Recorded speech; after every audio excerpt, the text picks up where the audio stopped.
Hey guys, Garrett back for Sableye the Mind Sculptor with another deck tech for Standard. This deck is a retool of Mox Team Zirconia's Ovia, Bashiri, and Ormondal Profane Prince list. They actually made it on my request, and I never got around to retooling it before spoilers started. And after spoilers started, I just decided to make it once we got into Aether Revolt Standard. So, yeah, here we are. I definitely encourage you to go watch their podcast where they made this deck because I am not going to explain it here. Links to that in the description. So let's start with the cuts I made to make room for the new cards I needed. First, I got rid of Bygone Bishop because I thought it was too slow, and I didn't really see it having enough time to operate. Because you start at 3 mana, and then you have to pay 2 additional mana for the creatures you play. I just did not see it making enough value for this deck to work.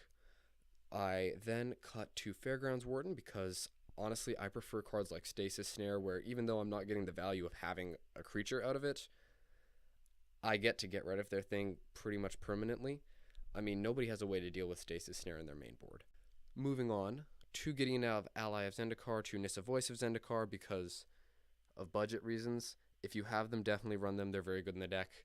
I didn't run them in this deck because they cost a lot.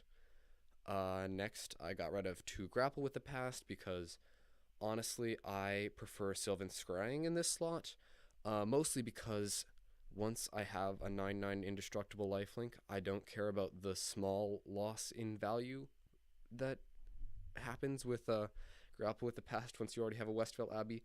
I understand there are a lot of situations where Grapple with the Past is better. I just prefer Scrying. I cut Second Harvest because, while it is cute, it's slow, it costs 4, and honestly, it doesn't help me recover when I'm losing. It's fine when you're winning, fine when you're at parity, very bad when you're losing, because you likely don't have very many tokens at that. 1 Thraben Inspector to make the numbers work. I added some other 1-drops, so I didn't really need the full playset of those.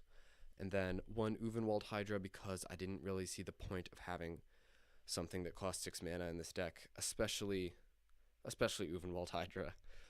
So for the cards I added to make up for these cuts, we have 2 Rishgar Pima Renegade because it's really good with tokens. You go, for instance, Servo Exhibition on turn 2, Rishgar on turn 3, and then tap both of the servos for mana to get another Servo Exhibition. That's very good.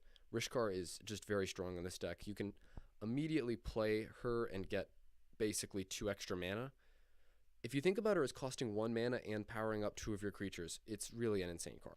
2 Narniam Renegade because it's very nice to have a death-touching creature on turn 1 to kind of just discourage attacks and trade up. Especially because I just felt like I needed more 1-drops. I just needed more things for 1 mana, and Narniam Renegade filled that slot nicely. Next, for Stasis Snare because the original list they sent me was pretty light on removal, and Copycat exists, so you need Stasis Snare to deal with that. You can just wait for them to target their Felidar Guardian, and then Stasis Snare it up and kill the Saheeli on the next turn. So, yeah. 3 Saram's Expertise because I cut Gideon and I cut some other of the more expensive cards, but I still needed something strong at the top end. And this will really convert you into 5 creatures very fast. If you have, for instance, Saram's into a Oath of Gideon, that is 5 servos right there, or 3 servos, 2 allies. If you have Saram's even into a Servo Exhibition, I'm willing to go down that mana to make 5 creatures and then next turn be able to fire off my Westvale Abbey. Then lastly, the 2 Sylvan Scrying that I already mentioned. Onto the sideboard, which they didn't brew, so this is all me from here on out. We've got 2 Angel Invention because, while it didn't show very well at the Pro Tour, I still think tokens is a significant deck. And having an Angel against those decks is very good. When they're using a bunch of 1/1s and you're using a bunch of 2/2s, that's great. Also, your servos being able to do battle with Gideon tokens is very strong. 3 Aethersphere Harvester because I like it against Jund, and Jund did really well. Just being able to block their stuff and gain life is very strong. 4 Appetite for the Unnatural because vehicles and also Marvel, I guess. And 2 Fragmentize because vehicles and also Marvel, I guess. So lastly, we have 4 Blossoming Defense because Deck and Stone, Stasis Snare, any of the effects like that are very good at killing Ormondal. And if I've just sacked my entire board into Ormondal and they kill him with 1 spell, that's like a million for 1, and I can't have that. So you definitely need Blossoming Defense against the decks that can get around Indestructible.